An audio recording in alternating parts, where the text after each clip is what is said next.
Now I think I'm live, and I just need to check the sound.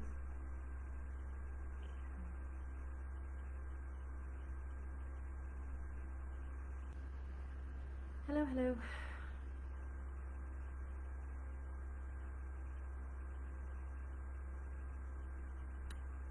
Sound check.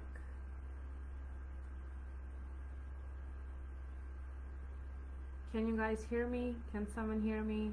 I'm sorry, before starting I need to check if you can hear me. Okay, perfect. Alright, let me start with my introduction. Assalamu alaikum, good morning, ciao, siya, everyone around the world. I am Fatma Majid Malik and I'm from Pakistan. And I'm an alumni of Stipendium Hungaricum Scholarship, which means that I graduated 2 years ago from University of Pécs in Hungary, bachelors in psychology, and I was a recipient of this very scholarship that I will talk about today. So you may also receive the benefits. Okay, speak a bit loudly. I am so sorry, I have a sore throat and a flu, so if you cannot hear me too well, I apologize in the start, but I can repeat something if you don't understand, okay? And currently I'm doing my master's from University of Bologna in Industrial and Organizational Psychology. This is my final semester. I'm currently working on my thesis, and like every year, whenever this opportunity comes about Stipendium Hungaricum, I really want as many students as possible to avail this opportunity because it's something of great benefit, and it's one of the best decisions I ever took in my life. And okay, without any delay, because I don't want to take a lot of your time, I should start forward. So the timeline for this webinar would be, I would start explaining to you the benefits of the scholarship as to why you should apply, and then the process, the portals that you need to fill, the deadlines, and we know if you're coming from Pakistan you have to give a Higher Education Commission test, the HTC test. Also we will talk about that. We will talk about the documents that are required, your motivational letter and the statement of purpose, which is very important for your application. You can ask me questions as well about any of these topics, and I will try to answer them step by step. But first, I would recommend that you listen to me first. So probably I would already talk about something that you're curious about. All right? And then in the end, we can do the questions. That's not a problem if my throat stays with me. All right? Moving with the benefits. The first and the foremost benefit of this scholarship is that your entire tuition fee is covered. That is for if you want to apply for your bachelor's, your master's, as well as your PhD. You do not have to pay the fee. For example, when I was doing my bachelor's, I was studying human behavior analysis, which is a bachelor's in psychology degree. And my annual fee was 8,000 euros, and I had to pay nothing. So if you multiply 8,000 into 3, that's 24,000 euros for 3 years that I never had to pay. So alhamdulillah, I'm grateful. So I want you guys to be grateful as well, and you go and study and don't pay anything. Alright, also in this scholarship you get allowance for your accommodation. Now if I tell you the amount of money that you will receive in Hungarian forints, you might think that it's not too much, but if you live in Hungary, it's enough to cover your accommodation to some extent. Especially if you're living in a dormitory, it's perfect. You don't have to add in more money, you don't have to do anything basically. So the amount of money you get for your accommodation is around 43,000 forints. That's around 120 euros. So for probably any other European country like Germany, Italy, this amount might not be sufficient. But for Hungary, this amount is sufficient, especially if you choose to live in a dormitory, which many students do. Also, along with that, you get a monthly allowance. That is something you get for your own expenses, something you want to buy, for example, your groceries. So you get around 40,000 forints, another 40,000 forints for your monthly allowance as well. So that is your fees covered. You're getting 42,000 for your accommodation, around 40 for your monthly expenses as well. It also covers your health insurance, around 230 euros a year, I think. You have access to a GP. If you get sick, you get discounts on your medications and so on. And also the fun part is that if you're coming from Pakistan to Hungary, you would have an allowance for your flight ticket as well. When I was coming, I think back in 2018, I had the limit of 75,000 rupees to purchase my ticket from Pakistan to Hungary. So in that way as well, it really helps you in your finances. Okay? What is the eligibility? Jefferson, we will talk about the eligibility just in a small bit. Okay? I just want to follow my timeline, and by the end you will understand and know everything. So the process to avail the scholarship is a bit tricky because many times the students miss out a single step, and unfortunately they miss their entire opportunity of availing the scholarship. You do not directly have to apply to the university if you want to have this scholarship, okay? You need to go step by step. That is that you need to fill 2 different portals when you apply for this scholarship. I will also mention specifically for Pakistan because I know so many students watching me are from Pakistan. I was also from Pakistan, so because it's kind of a personal experience, so I would like to mention it a bit more in detail. The first platform that you need to fill is Stipendium Hungaricum platform. That is something that everyone has to fill from every country. I don't know if there's a specific name for this portal everywhere, but we call it Stipendium Hungaricum portal. This is the Hungarian portal that you have to fill. And the second portal, if you're coming from Pakistan, that you have to fill is the HEC portal. And your application will not be accepted if you miss out on any of these portals. You need to fill both of them. And the viewers who are from any other country, for example, there's a fellow from Thailand. I suggest that when you Google Stipendium Hungaricum Scholarship in Thailand, or if you're applying from Nigeria or any other country, you would know that if you have any specific portal from your higher education commission in your country to fill or not, okay? From Pakistan, yes, we have to fill for higher education commission and the Stipendium Hungaricum portal. But for different countries, you have to fill Stipendium Hungaricum portal, but I don't know if you have to fill another portal or not, okay? But I do highly recommend that you do check the differences, okay? And also, initially, the hard copies are not required. You do not have to submit your hard copies for your documents. For example, your high school diploma, or if you're applying for a master's program, then your bachelor's diploma. You do not have to submit the hard copies, just the photocopies. And this record for the submitted documents is needed later in the stages to be uploaded on the portals, okay? And once you are selected, which is a later process, probably in March or end of February, then you do have to submit your hard copies that are attested from IBCC or HEC. It depends if it's for your high school or if it's for your high school or if it's for your bachelor's degree or master's degree. It depends, okay? And also original medical certificate that you do not have any major diseases. For example, I don't know if it was AIDS, HIV or something.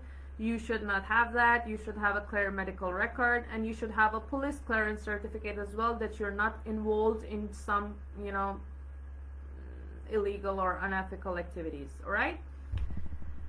And moving forward, now I would like to share with you the details, but a bit more in detail about the portals for the Stipendium Hungaricum portal. Firstly, we will talk about that because that is something common with most of the countries. IELTS is mandatory. No, for every university it's not mandatory, only for some. It depends. And also for some of them, if you have English certificate, you can just use that, so it doesn't matter basically. Because when I applied, I did not have an IELTS certificate. I just applied. Okay. So, the portal one is the Stipendium Hungaricum portal. I think it's stipendiumhungaricum.hu. That's how you access the portal. And the deadline to submit your application on this is 16th of January 2024, and I think 4 p.m. or 2 p.m. You need to be very careful with the timings, and you need to be very careful with the date, because if, for example, you do not apply by 16th of January on both the portals, then you unfortunately missed the opportunity. Thank you, ma'am. Appreciate your efforts from Rawalpindi, Pakistan. Oh, Zaida, you're welcome. I appreciate it, and it's not a problem. I'm here to help. Okay, so first, for the Stipendium Hungaricum portal, you need to register yourself, and then you have access to the application surface. Basically, you will be able to see how to create your portfolio, where do you have to upload your documents, how do you choose your universities, what courses are you interested in, and you need to have a printed copy of, when you submit this entire portfolio on stipendiumhungaricum.hu, you can just download it and print it and keep it with you, because you will need it in the later stages as a proof that you have submitted your application. Okay? I think for now you have option of choosing 2 universities or 3 universities. I'm not really sure, but I believe that you should be very smart with your choices. For example, I was interested in studying psychology, so I did my research which university is best for me, what kind of city do I want to live in, and what kind of environments better suit me. I had a choice between Budapest and Pécs, but I chose Pécs because it's more friendly, it's a bit smaller, and it's more for my taste, and the university is one of the oldest universities in Europe, and it had a very good record, and students, they were very satisfied with their educational career, and even post-education experiences, and everything was very important for me. Hence I chose the University of Pécs, but again, it's up to you, to your personal preferences. What would you like? Okay. Okay, so the second portal for people from Pakistan who are going to go to Hungary and apply for this portal, it's scholarship.hec.gov.pk. And also your deadline, I believe, is 16th of January 2024. It's the same date as the other portal, but maybe the time is maybe 2 hours earlier or later. But regardless, I recommend everyone to be done with their applications by 10th of January, and you sit like this in peace. There's no hurry, because I know so many people in the end who are left with the, oh, I couldn't fill this, I think I messed up here, I think I couldn't do this document correctly, oh, this and this and this, and then at that time you can't basically do anything. So I don't recommend that you take it that far, I'm just trying to take the questions along with it, because if they're related, then it's better to answer them, now. Wait. How to receive acceptance letter? Oh, you first have to apply through all these portals, then you have to give the HEC exam.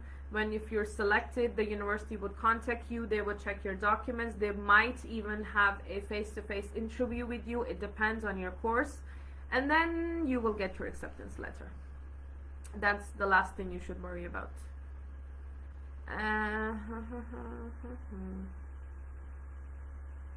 Okay, I'm from Nigeria and I wish to study in Hungary. I have a national diploma. What should I do? What do you mean by you have a national diploma? Is it like high school or like a bachelor's? And what you should do is exactly what I'm telling in this webinar, so you should listen. What about someone who repeat the year in license but have good grade in master? I'm sorry, who repeat the year in license? I do not understand. Please, whenever you send me a question, you must understand that we come from different educational backgrounds and countries, so it's not easy for me to understand exactly what you mean. So if you're a bit more eloquent, I would really appreciate it. A medical and character certificate is mandatory. Yes, it is mandatory, but I think you can submit it, as I mentioned, that you can submit it a bit later. Yeah, you can submit it later. Your medical certificate and police clearance can be submitted later. It's okay if you cannot arrange it by 16th of January. In which countries is a scholarship provided?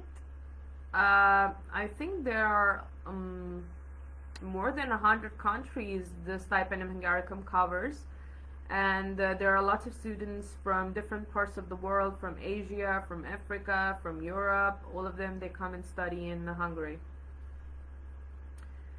The stipend of 120 euros enough for groceries and other expenses a month. Okay, so I will be completely honest with you. When I was in Hungary, I was working with the university and I had modes of payment. So I never truly relied on these 120 euros. It basically depends. There are many students who lived in this amount of money. They could manage their groceries, but I couldn't. So I managed my income from other sources. I was working, and so I had other modes of payment. I do not completely say to rely on this mode of income, because you can work there as a student. You have limited hours. I don't know, 20 hours a week, I think. And you can make certain amount of money as a pocket money to help you further, I think. Okay. Oh my god, there are too many. Oh my god. How many seats are there in this scholarship for Pakistan? Okay. I think there are 400 seats, because when I was applying there were 200, but then they increased the amount of seats and now probably there are 400. But having more number of seats doesn't mean that the competition is easier. I think it's really tough, because every year more and more students get to know about this opportunity, and fortunately people from my country are very smart, and all of them have scored like a 99% in their high school. I don't know how, but they do, and that's why it's really difficult to score a seat. So I do recommend that you focus really hard on your upcoming test with the HEC to secure your seat.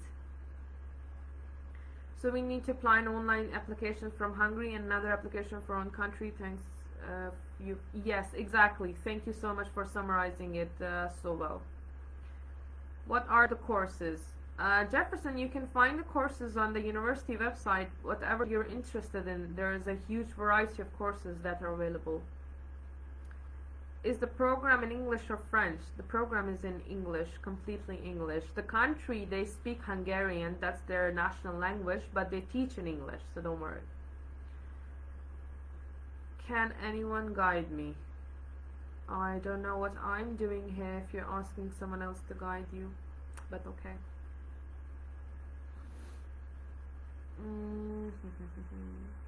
I appreciate this initiative. I'm waiting for the session for the last 2 weeks. I'm really sorry, the session was supposed to be held yesterday, but it was delayed.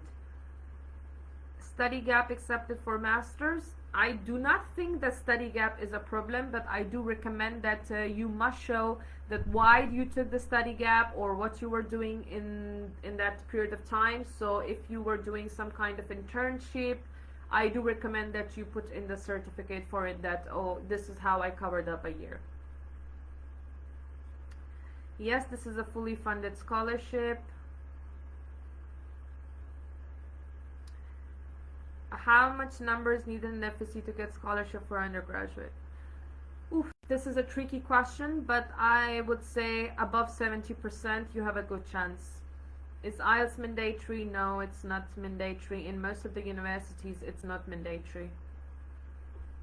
Okay, so let's talk a bit about the HEC portal. I think I mentioned that again, you have to register, you have to find the Hungarian scholarship program, you have to fill in the application form, and again, you need to keep a printed copy. And I think for the HEC portal, you have to pay a certain amount of fee in the bank, and you have to attach the challan. I think it's not too much, maybe 500 rupees or something. You have to go and you have to put this money in the bank. and they will give you the deposit slip, and you have to attach this deposit slip with your application. This is kind of like an application fee, but this is just for the HEC. This is not for the Stipendium Hungaricum portal. Okay. Now let's talk about the HEC test, which is very important from students coming from Pakistan. There are two kinds of tests. For example, if you are a high school graduate and you want to join a bachelor's program in Hungary, then you have undergraduate study aptitude test, which is USAT. And for you to have this test, you need to have a 12 years of education, and you must be applying for a bachelor's. And it has different categories. For example, if you want to go for psychology, you want to go for IT, you want to go for engineering, you will have different tests. For me, because I was applying for psychology, I had I think a section for mathematics. I think it was biology, chemistry, physics, English, and basic reasoning. I think, like, can you solve some quantitative multiple choice questions, basically. And then there were some okay, this is the word, what would be the synonym for this, what would be the meaning for this, to check your basic English, and that's it. But they are different for IT, for engineering, for other programs, and I think the information is provided on the HEC website if you go and see the Stipendium Hungaricum scholarship. I don't know why I move my hand so much, but probably because I live in Italy. Okay. And if you're applying for a master's program or a PhD program, your test would be HAT, H-A-T.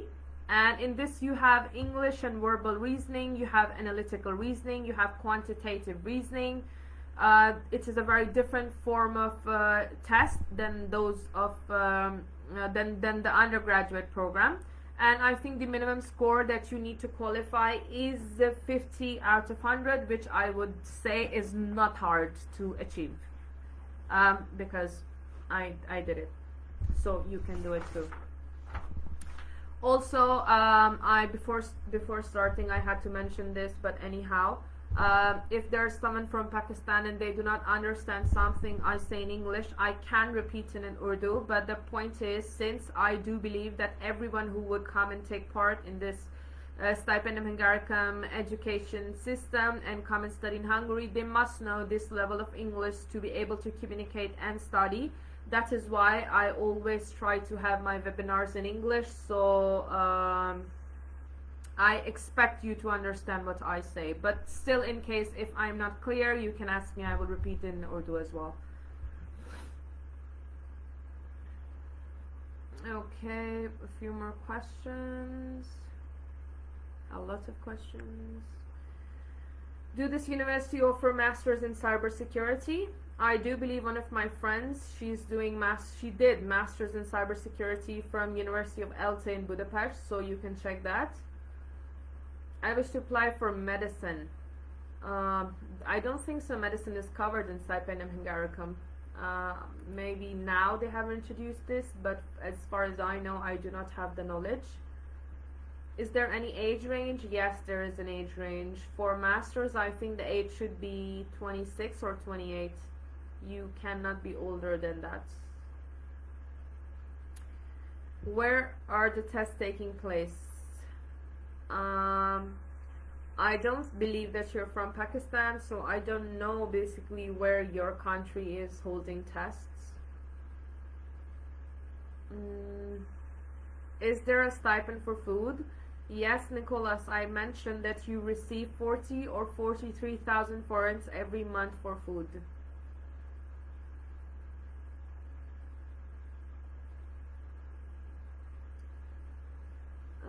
I'm a person of 4 years bachelor degree in IT at a local university in Sindh, Pakistan, and not seeing a promising future of mine here because the university I'm in, it's not up to the mark. I've completed 2 years of my degree. My question is that should I leave my university and apply to the scholarship and start degree from scratch, or should I complete it and apply for masters? What are your thoughts on this? Okay. Samad, I think that's a very good question. If you are already done with 2 years and you're left with 2 years, I do believe that you should apply for this scholarship, and if you get it, you should go and do it in do your degree in your bachelor's in Hungary instead of completing it in Sind, because firstly, the bachelor's program mostly in Hungary are of 3.5 years, so you would take like an extra year and you would be done with your degree and your diploma from a European university with a good future, and that would help you for your master's. So I think you should apply, and if you get in, you should go, and if not, then you can continue with your bachelor's and then you can apply for your master's.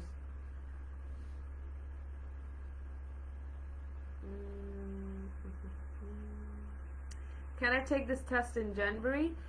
Yes, because the test is, I think, after the submission deadline or on the date of the submission deadline. It doesn't matter, because even when I applied, I submitted everything, I completed my entire application, and then I took my test.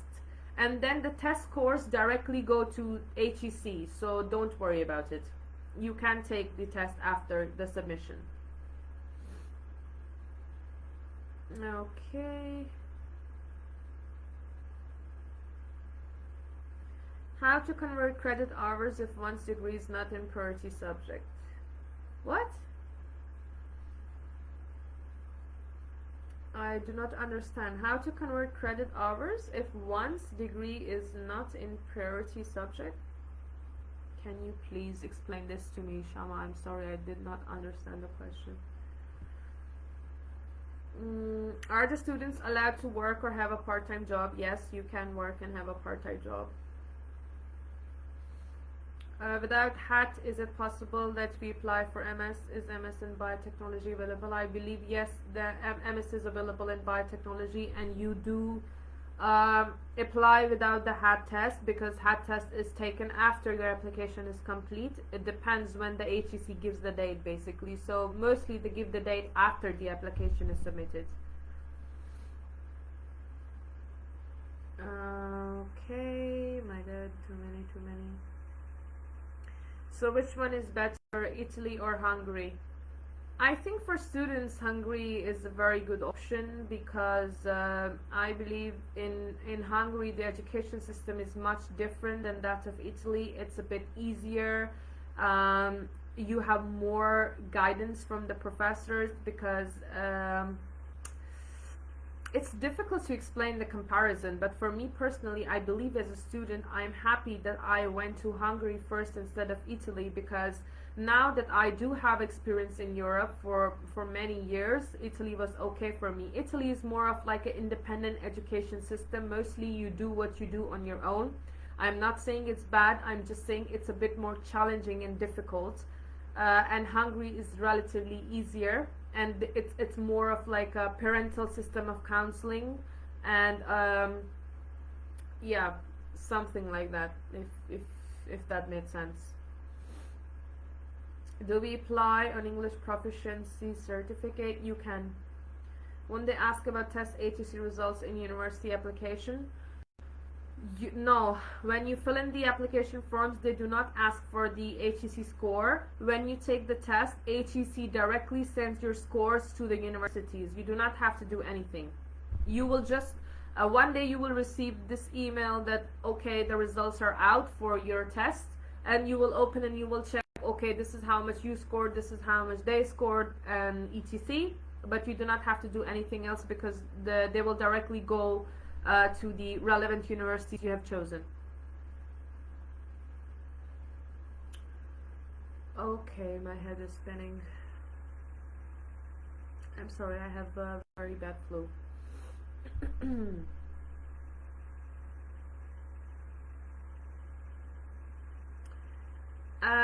Abu Bakr, I recommend that when the scholarship webinar is done, you can just play it from the start, because if I repeat everything again, I would probably faint. I'm a dentist in Pakistan and wish to go for masters in any dental subject. Are there any fully funded programs in dental subjects? I have come across any subject through my research. Any dental subjects? What do you basically mean by any dental subject? I think for dentistry, it's purely dentistry. You cannot just take a course in any other program, and I don't think there are any related programs. Okay.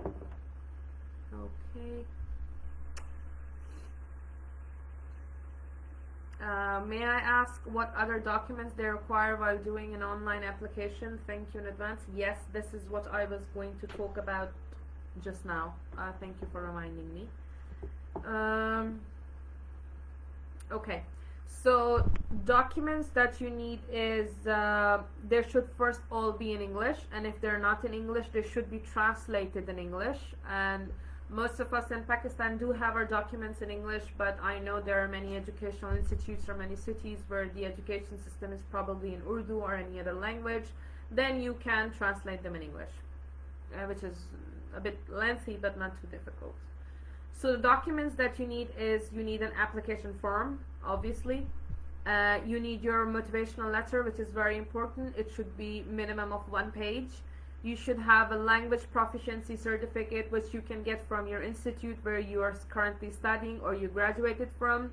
They can just write something for you, like a recommendation that this individual speaks really well, her subjects were in English, and she scored really well in her courses, her comprehension is good, something like this, you know.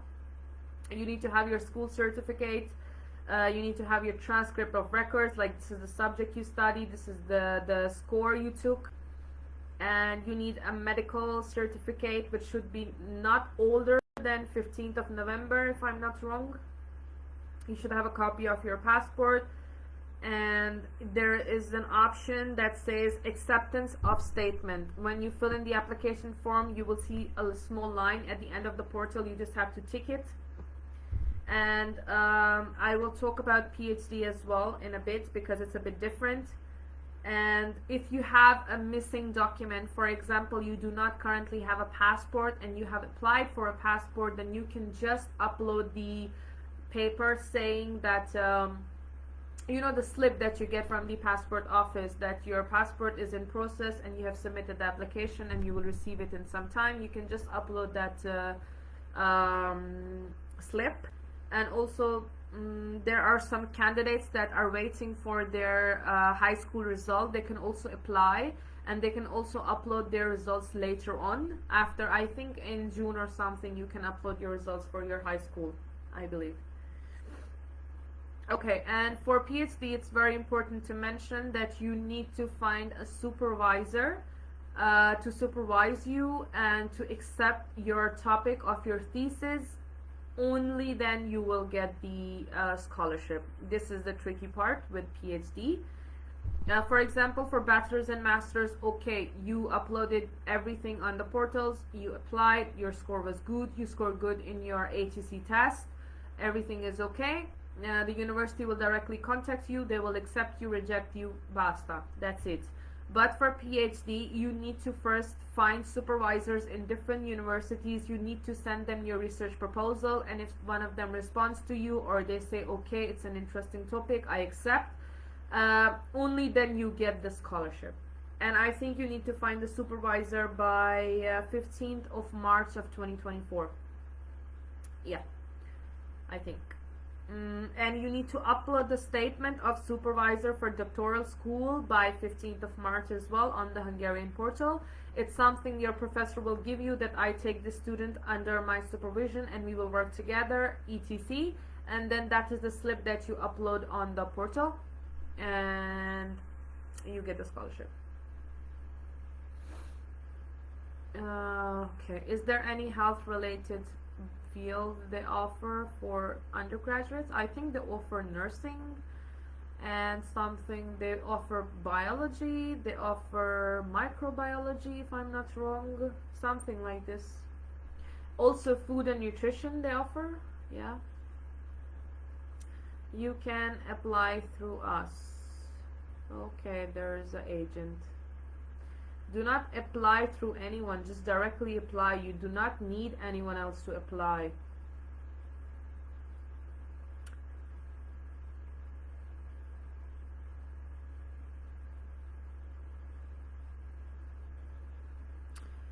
I'm in my second year, going to my third year studying HR. And can I apply for this scholarship and continue my bachelor's degree? It depends. You can apply, and if you avail the scholarship, you can speak to your I don't know, international relation office, and you can show them these are the subjects you studied, this is the amount of credits you have, and can you you know, will your credits be accepted, and can you move directly to a third year or something. This is something that you have to speak to them, because it depends on your curriculum, what you have studied before.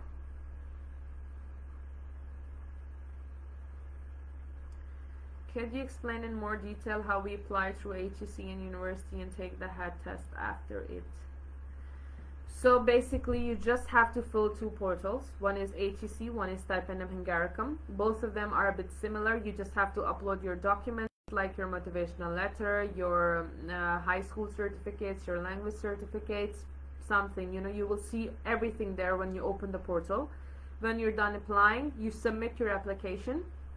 You also choose 3 different universities which you would like as a preference. For example, in Stipendium Hungaricum portal, you will see, okay, you want to go to University of Pécs, then you want to go to University of Debrecen, then you want to go to University of Szeged to study psychology.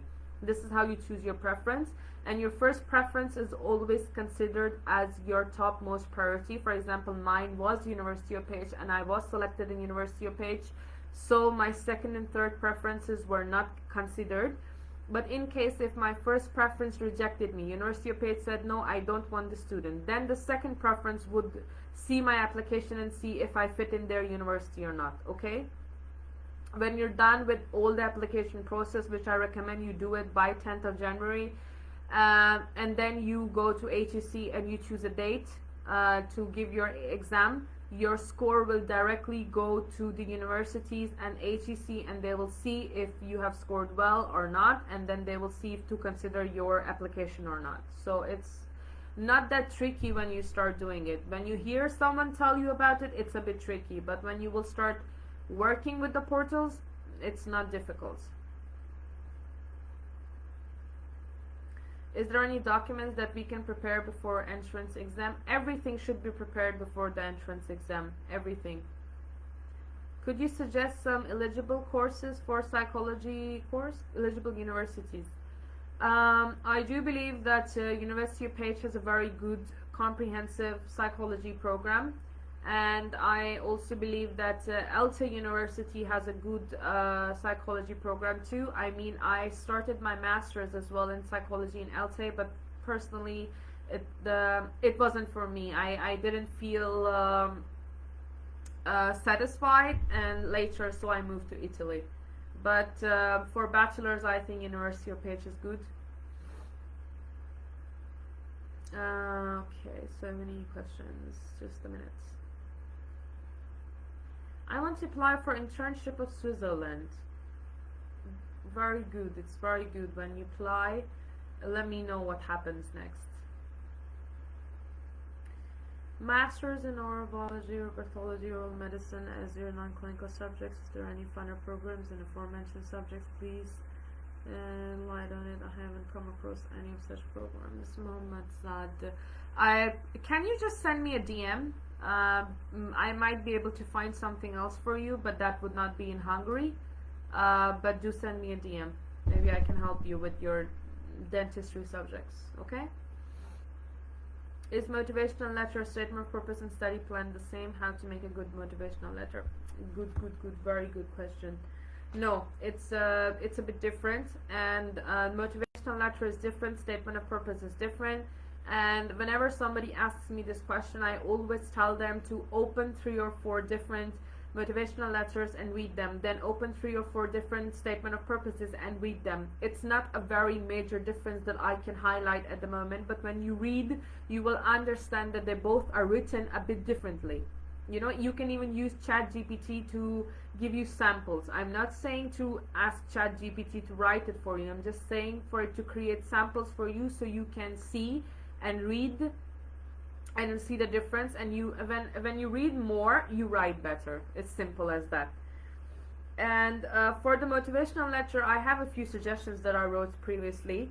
that you need to mention that why did you choose this course that you're applying to, what is your past experience related to this course that fits you better for this course, what are your current studies and how do they correlate with your future plans, and yeah, basically how is everything, any internship that you have done previously that relates to your future course, any work that you have done previously that relates to your jobs, a volunteer work or any certifications, anything that relates to something that you want to study in the future, how is it correlating and how can you you have to basically build up your motivational letter. It should not be something sudden, hey, I'm this, I've done this and I want to study this, please accept me, you know, because there are thousands of applications and your application should stand out, and I recommend you read and read and read and then write.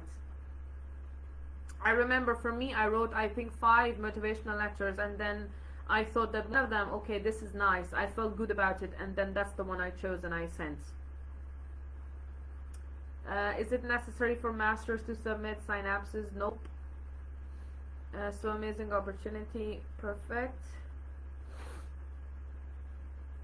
तो others के लिए उन्होंने एक criteria रखा है जिसमें उन्होंने कहा कि आप इन स्पेसिफिक सब्जेक्ट्स में हैं, तो मैं वही पूछ रही हूँ.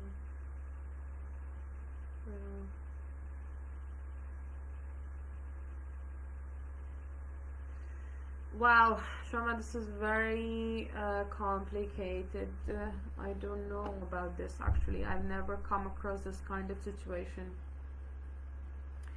I think you can email HEC directly to ask for this question. You do know that when we were applying for our applications and everything, we used to email them all the time and ask them to guide us, and they did. But I do recommend that you email them sooner because they take some time to reply. Are there any Italian master's degree scholarships without IELTS? Yes, there are. I'm on one of them. Is there a certain percentage needed for psychology? I think in high school you should have a 75% or above, and also in your HEC test you should score around 80. Ma'am, as you said just a while that you have to choose a university etc. So is it necessary to have same program to each university or have different program with respect to university mentioned? Okay, this is also a very good question because I was also very confused with this hassle. So I believe that if you want to increase your chances of acceptance, you should choose one course in different universities. Why? Because this way your motivational letter and statement of purpose is also very focused on one course instead of 3 different courses, because you have a very limited space of writing your motivational letter. So if you choose 3 different courses, you will have this bit to write about each, and this is not convincing. Maybe this is convincing, but this is not really convincing, you know. So I recommend that you choose the same course but in 3 different universities, or maybe same course in 2 different universities and your one of them can be a bit different, you know, but not very different. Okay, I hope that made sense. I'm on my first year bachelor's degree mathematics. Can I apply for this scholarship? You can. If I've done BCom and then 2-year bachelor's in anthropology, does it create problem for opting for this scholarship? No, it doesn't. You can apply. Oh my god, okay, I can't believe it. We are almost done with the questions. Perfect. Okay, is there something you guys want me to explain again or talk about again? If yes, let me know in the comments. I will wait for some time and then we can talk about it.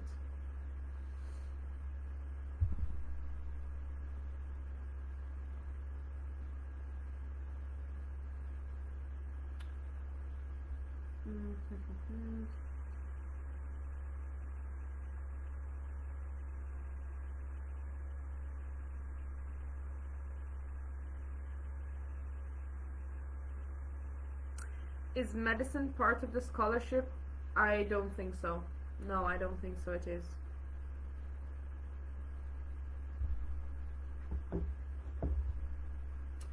Could you suggest some subjects or universities that do not require IELTS? Okay, this is something I suggest to everyone whenever they're applying, that do your homework, okay?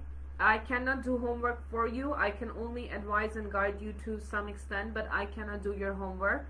So please go on the Stipendium Hungaricum portal and see all the subjects that are available. And when you click on one of them, for example, you see bachelors in psychology and you click it, okay? And it says university page. You click it, you open it, it will tell you the requirements, what is needed and what is not. So whatever suits you best, you just choose it and you apply for it. This is how it is done. But you need to do your homework. You need to see what universities suit you better.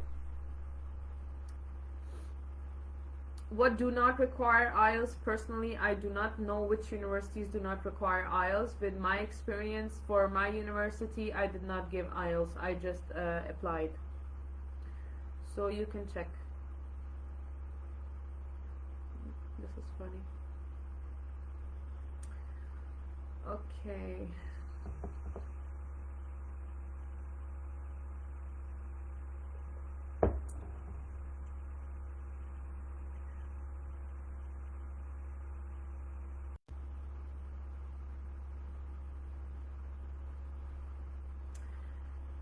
Muhammad Anwar ul Haq, you can apply for I think you want to apply for a PhD, right? If you want to apply for a PhD, I don't think so it's very important to have a publication, but it's important to have how do you say, research proposal that will attract a prospective supervisor for you. So you need to basically find a supervisor before 15th of March 2024, and if you can, then you can apply, you can go.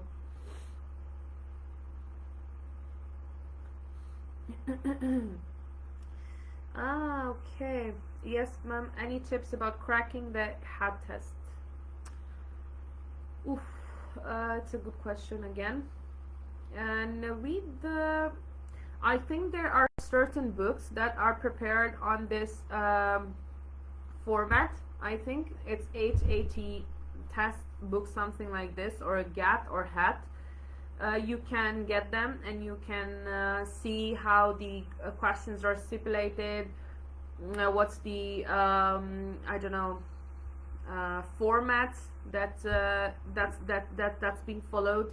Because when I gave my HAT test, I'm not gonna lie, I didn't prepare, and I just went. God knows what I was thinking, but I just went and I gave the test, and for me the test was not very difficult because it had basic physics, chemistry, biology, and English, and for me it was easy. So if you're a fresh graduate from high school, it should not be difficult for you, but if you're not a fresh graduate, then I do recommend that you take a book and read.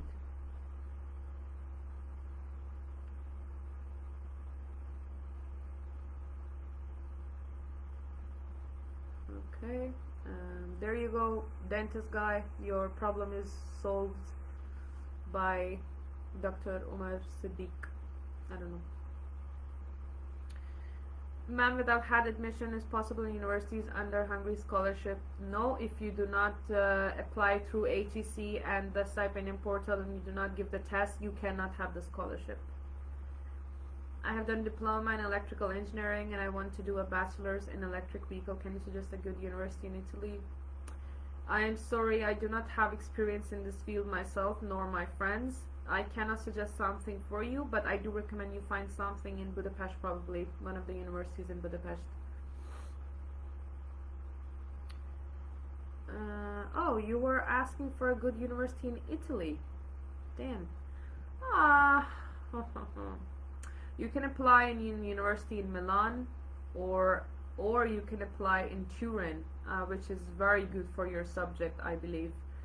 Polytechnical University, I think it's also very good. University La Sapienza in Roma is also very good. We say buono, which means good in Italian. I want to apply for a PhD in environmental engineering. I mean, you can, it's not a problem. Find yourself a supervisor who would supervise you and accept you, then you can apply. Can we apply from Pakistan? Zenula, I am not sure that you can or not, because you need to go and see the eligibility if you are eligible or not, because I think last year they were not. Maybe I can check. I will try to check it for you. Stipendium Hungaricum Scholarship.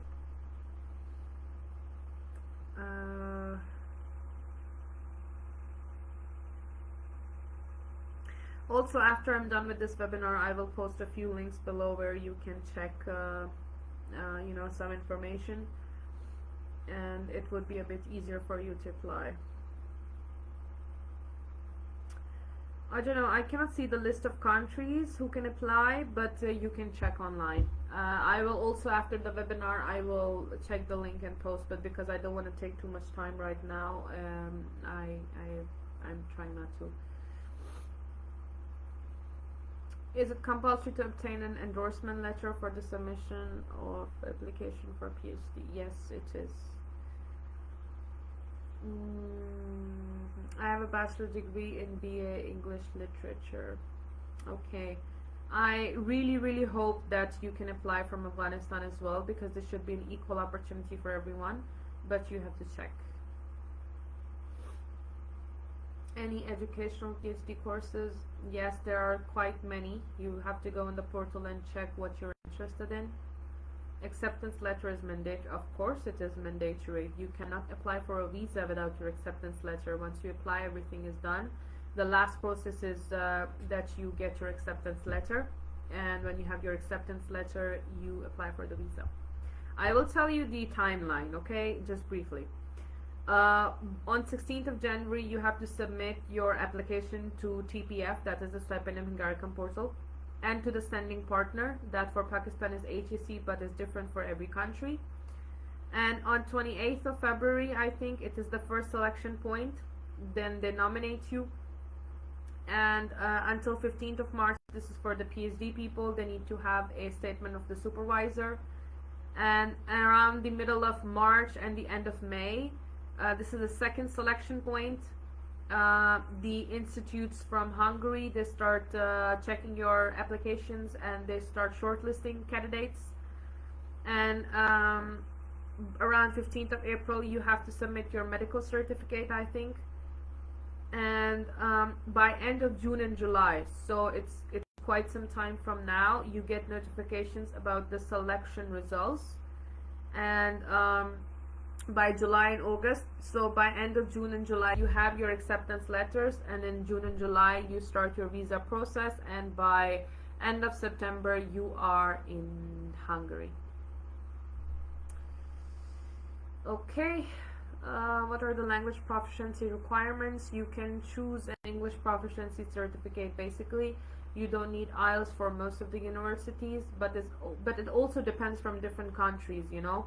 Since I had my entire education in English, and I did O levels, and because it's a British education system, I did not have to submit my IELTS, but for you, I do not know, so please check. Okay, it's almost an hour. I just wanted to come here and speak to you guys, and I think we've covered almost everything, and yeah. And my throat is giving up on me. Anyhow, in the end, I would like to say this kind of a motivational message to all of you, that please apply for the scholarship, because there's nothing that you would lose, but many things that you will gain. Especially living in a European country, you have access to so many countries you can travel to, you make international friends who become your family later on, and it's a lifetime experience, and I do believe that there is nothing like this that you would experience in your life. You need to get out of your comfort zone, And I do believe that many girls in Pakistan especially, they worry that, oh, how will I live alone, how will I do this, because we live a very secure and protected life around our father and brothers and, you know, elders, mostly male figures. But if I could do it, you could do it too. And there are thousands of women from Pakistan who are studying abroad, and they are you know, making their name, they're shaping their future, and I do believe that you would do the same for you. So do not be scared, and do not make a decision just because you're scared of a change or from a comfort zone. You can do it. It's challenging, but that is the beauty of it. Okay? So with that, I think I would bid you guys farewell. Ma'am, how do we get acceptance letters from supervisors? You have to contact them, you have to email them, you have to find them from different universities. You send them your how do you say that, research proposal, that this is what you wrote in your master's and this is what you want to write in your PhD. And if they accept you and they said, okay, we want to work with you, or you can work with us, then by 15th of March you just submit the acceptance from the supervisor as well. But the rest of the application you fill before 16th of January. Only the acceptance from the supervisor you should submit before 15th of March, because they just want to give you some extra time, because they know that it's a very long process to find a supervisor who would guide you. And then when you have submitted your application by, you know, 16th of January and your letter by 15th of March, then everything is okay, you're selected, and by the end of July or mid of June you get your letter of acceptance and you can apply for the visa and go. Okay guys, thank you so much for joining the session today, and I wish you all the best in the world, and you can do it. It's not difficult, it's a bit difficult, but not too much, but you can do it. So I will see you guys in Europe somewhere, someday, and I wish you good luck. Hasta la vista. Allah Hafiz.